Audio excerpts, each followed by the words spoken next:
Assalamualaikum warahmatullahi wabarakatuh. Akkam jirtan obboleewwan nagaa qabdu jirtu fayyaa keessanii argaa fi asirratti argitan kana kin akkuma argitan kana gabaabseeti daddafee akka nu hundaafiyyuu barumsa ta'u nama biraalleen ka gaafii akkana qabuun dhabamu jedheeti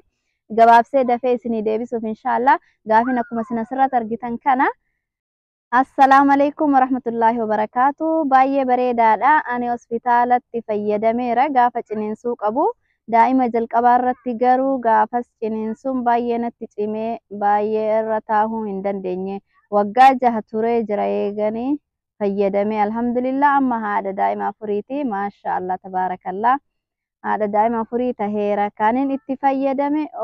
hospitaala UK'ti. Ji'a meeqarraa kaafnee fayyadamnaa naaf himi please jettee jirti. Gaafii kana deebisee fi jiraan asii komentii jalatti deebisee fi jira garuu nuufillee barumsa ta'a jedheeti asiin akka viidiyootti kan dhiheesse. Dhugaadha hospitaala keessatti namaaf kennan yoo ati gaafatte hospitaala doktoroonni gariin akkanumaaniyyuu si barbaachisedhanii namaa kennanii anas dura gaafa daa'ima mucattii xiyyaa naa kennanii jiran garuu gaafas akka itti fayyadamullee hin beeku ittiin fayyadamne ofirraa dhiisee deebi'ee ammoo gaafa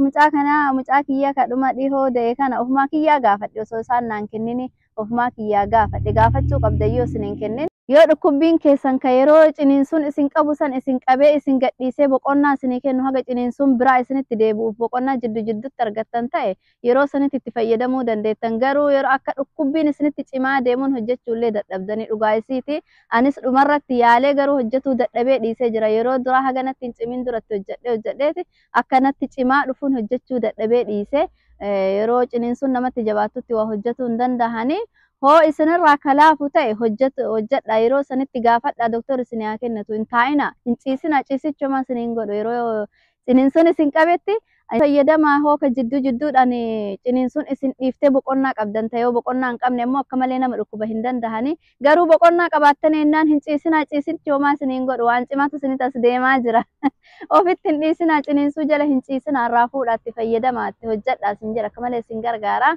Ammas akkuma sitti argitan yeroo ciniinsuu qofa itti fayyadamnaa ka jedhu viidiyoo yoo sirriitti dhageeffattanii jettanii hundayyuu ibsee jira yeroo ciniinsuu qofaa miti ji'a 7 irraa eegallee itti fayyadamuu dandeenya yeroo kamiyyuu garuu yeroo ciniinsuu san nu gargaara akka malee yoo itti fayyadamne yeroo ciniinsuu qofaa miti yeroo kamiyyuu haga deettanii lama taatanii rabbi isinii laaffisutti itti fayyadamaa isiniin jedha akka malee nama gargaara. Gabaabin numatti isinii gale jedhee yaada inshallah viidiyoo irra deebi'aa asirratti dhaggeeffadhaa asirratti addaan ibsee jira. Ji'a 7 irraa jalqabnee yeroo kamiyyuu mana keessatti yeroo nuti toletti waa hojjetannee yeroo geessine boqonnaadhaaf teennu isumarra teennee asii achi osoma hojjennu suniyyuu ispoortiidha. Amma sikinoo TV ilaaluuf silkii kenna kun guyyumarraa goroggorraa mitire silkii goroggoroodhaaf illee akkuma teessootti akka kursiitti itti fayyadamaa asuma achi qaama keessan hojjechiisa wanta guddaa asii akka ispoortii kaatanii asii achi ol teettanii gatteettanii humna keessan nama fixachiisuu hin qabu yoo barattanii jettan namatti tolaa isumarra taa'e guyyaa hunda namaan jedha. Akkas isiniin jedha inshallah ji'a 7 irraa jalqabdaniiti haga gaafa deettaniitti yeroo ciniinsuullee itti fayyadama haga ciniinsuun isinitti cimee isin hojjechiisuu isin dhowwutti kana fakkaataa gaafii biraallee yoo qabaattan karuma komentii kanaan naa barreessaa asumaan yoo natti tolee yeroo argadhetti viidiyoodhaan isinii hojjedhee isinii gadhiisa inshallah haga viidiyoo biraatiin walitti deebinutti assalamu alaikum warahmatullahi wabarakatuh.